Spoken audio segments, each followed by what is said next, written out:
So I consider myself very fortunate. How many people could say that they had something made especially for them? I mean, well, you have personalized t-shirts, food, jewelry, okay, like a musical instrument. Well, my tenor pans, the ones that you've seen me use in the tutorials, and another double groove high C tenor pan I have, were all made especially for me, forged under water and fire. Birthed just for me, hammered and drawn out, blood, sweat, and tears, just for me. Now, when I started this YouTube channel, I knew that this video, this tribute to my pan maker, had to be done. My plan was to make the video, express all my love and gratitude, and send him a link just to surprise him.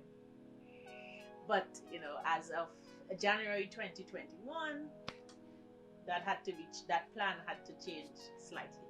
So in this video, I'm going to share a bit about my pan maker, who I consider my mentor and friend, Fabian Pamphille, and also shed light on the legacy that he has left and how I intend to kind of honor that legacy.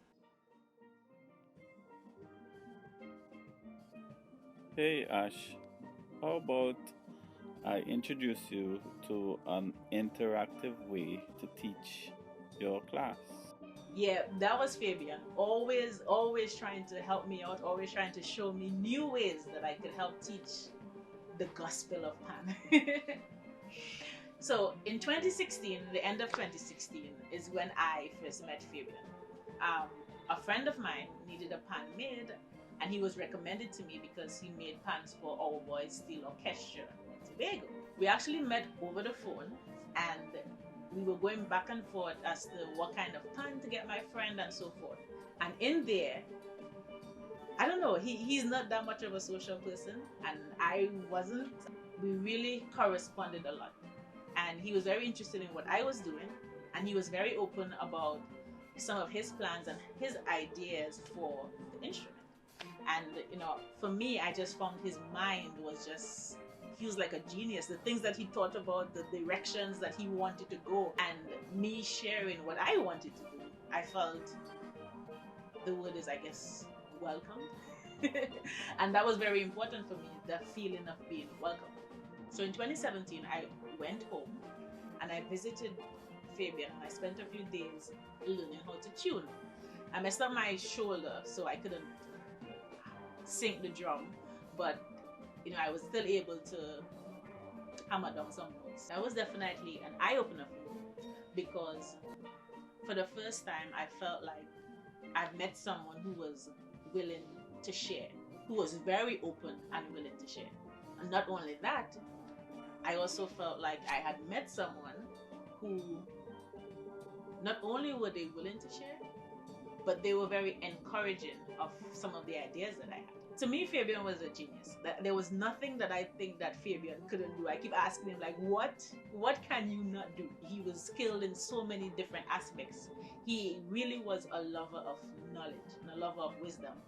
I felt like, you know, that made our conversations more authentic and meaningful. I think one of the things that I definitely learned from Fabian, one of the things that really left an impact, a heavy impact on me, was, you know, there were many things that I was doing, whether it was arranging, teaching, trying to build this YouTube channel, creating the app, and, you know, in everything I was doing, I had a fear that I was never authentic. That because of my unorthodox way of being into pan, I guess you could say, that I was not authentically representing the instrument. And I think one of the things that Fabian told me, don't box yourself in, don't be boxed in.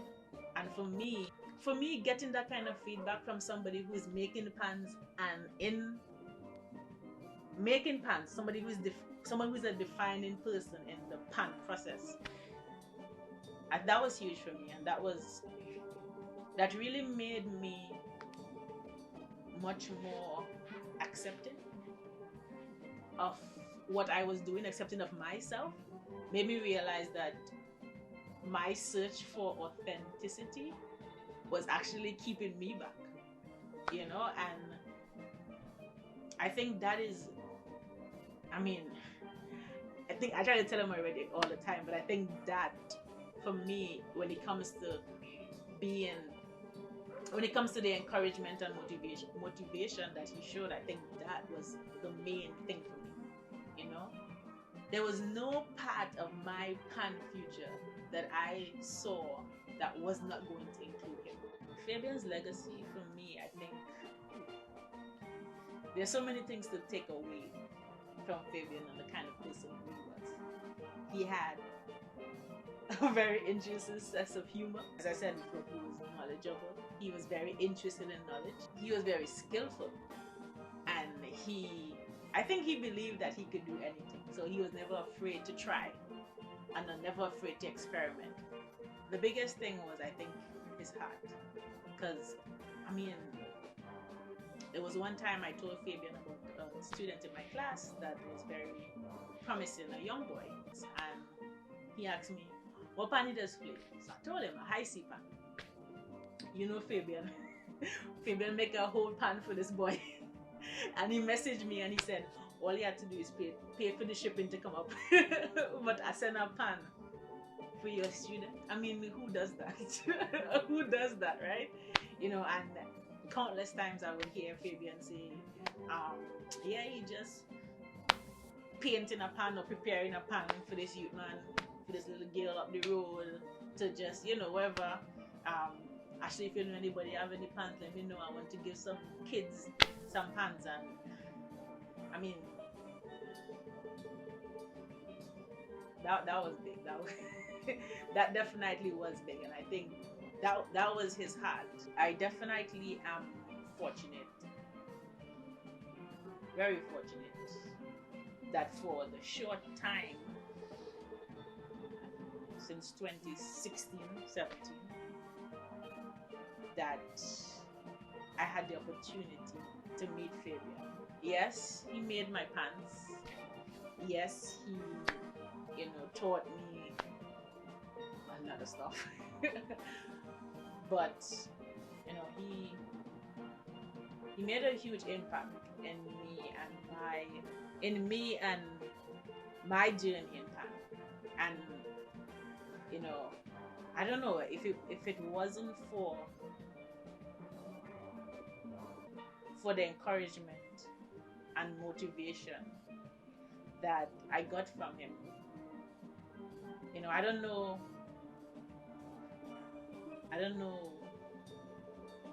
if this YouTube channel would be as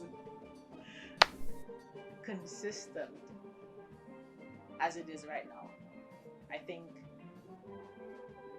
I would be second guessing third guessing, fourth guessing myself a lot, and still trying to wade in uncertain waters.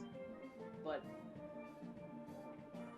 like I said, I'm very fortunate to have met him, and you know,